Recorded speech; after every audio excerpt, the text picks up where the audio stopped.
still looking at me?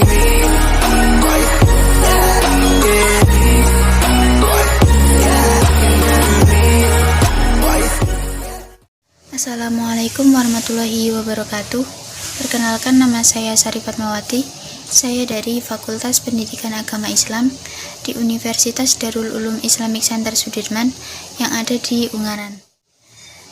Di sini saya ingin menyampaikan sedikit materi tentang Al-Quran dan realitas sosial. Al-Quran secara bahasa artinya bacaan atau sesuatu yang dibaca secara berulang-ulang. Nah, sedangkan secara istilah yaitu firman Allah yang diturunkan kepada Nabi Muhammad melalui perantara malaikat Jibril yang tertulis dalam mushaf dan diriwayatkan secara mutawatir sehingga bagi yang membacanya akan bernilai ibadah. Al-Quran memiliki kedudukan sebagai sumber hukum yang paling utama. Nah, sumber hukum yang kedua yaitu perkataan Nabi atau hadis. Hukum Islam merupakan hukum ketuhanan. Allah telah mensyariatkan kepada seluruh hambanya. Al-Quran merupakan dalil utama dan merupakan jalan untuk mengetahui hukum-hukum tersebut. Al-Quran merupakan murni wahyu yang disampaikan oleh Allah SWT dan bukan berasal dari hawa nafsu perkataan dari Rasulullah SAW.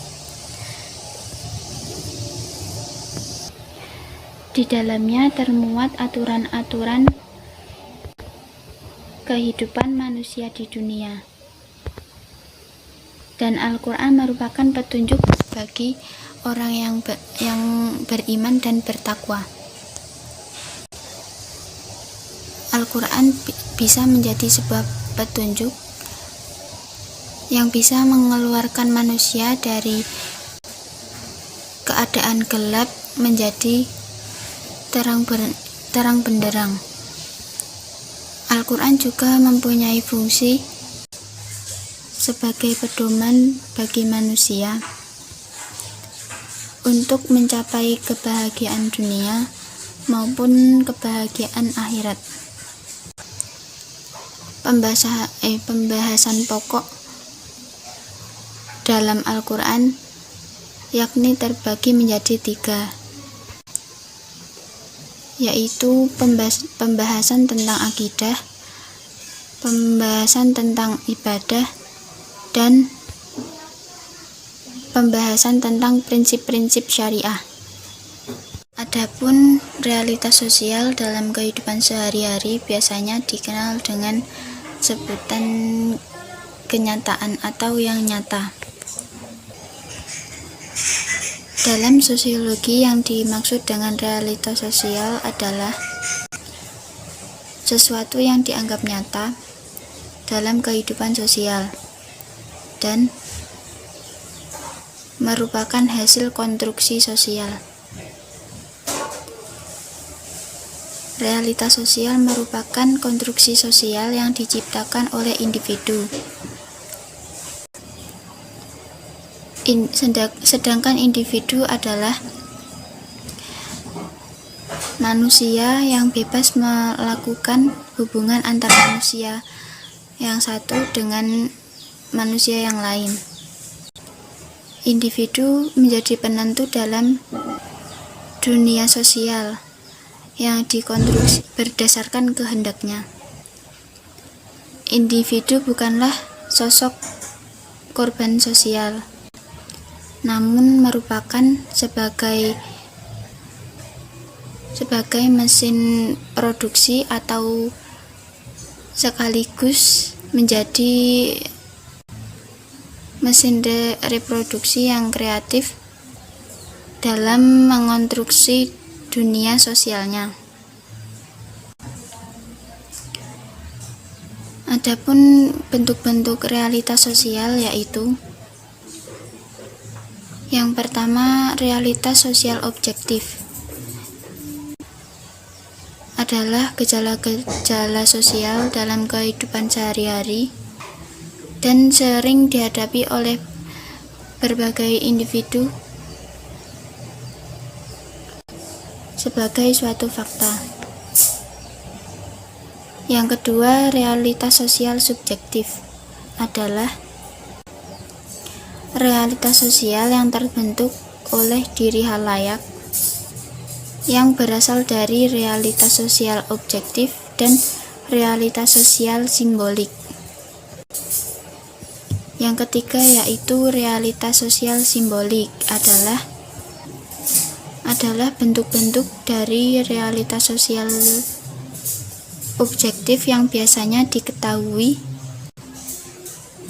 oleh halayak dalam bentuk karya seni fiksi ataupun media.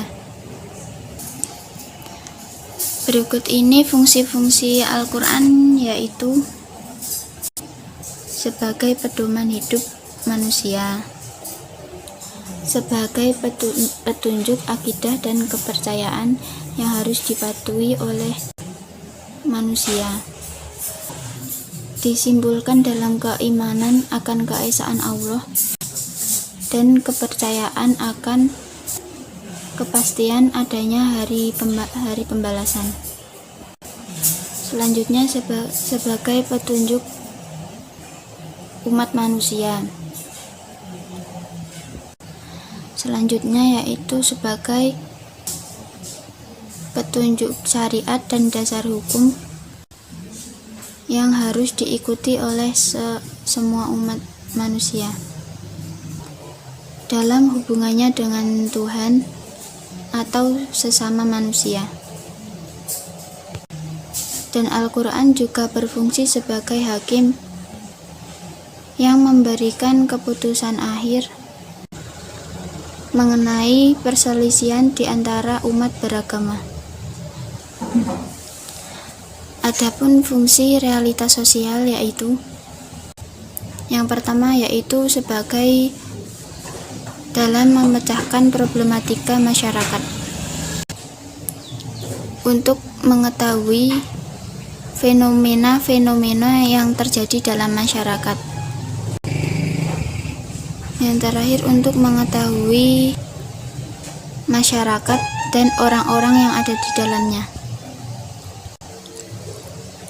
Berikutnya yaitu hubungan Al-Quran dan realitas sosial.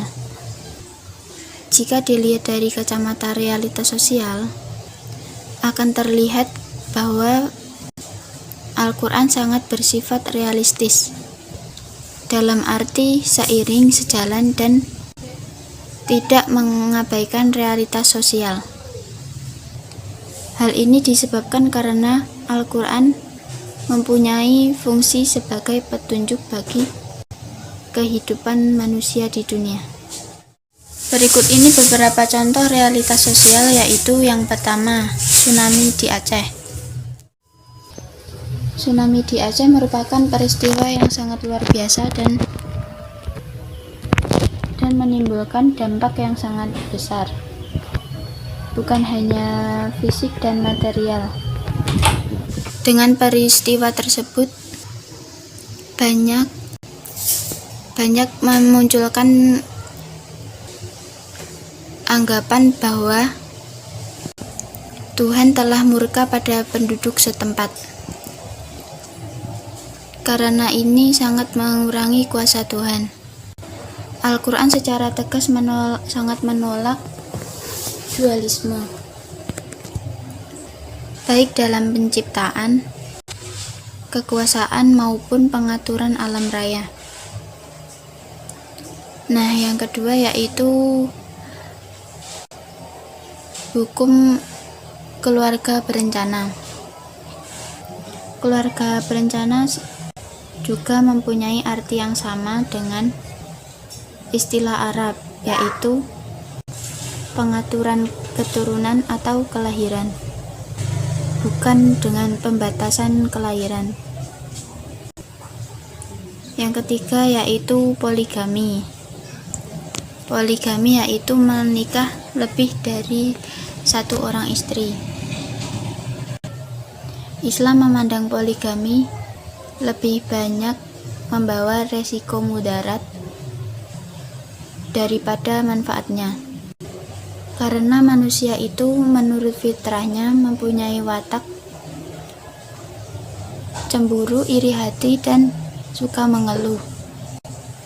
Nah, oleh karena itu poligami hanya boleh dilakukan ketika dalam keadaan darurat. Demikian presentasi dari saya. Kurang lebihnya mohon maaf. Wassalamualaikum warahmatullahi wabarakatuh.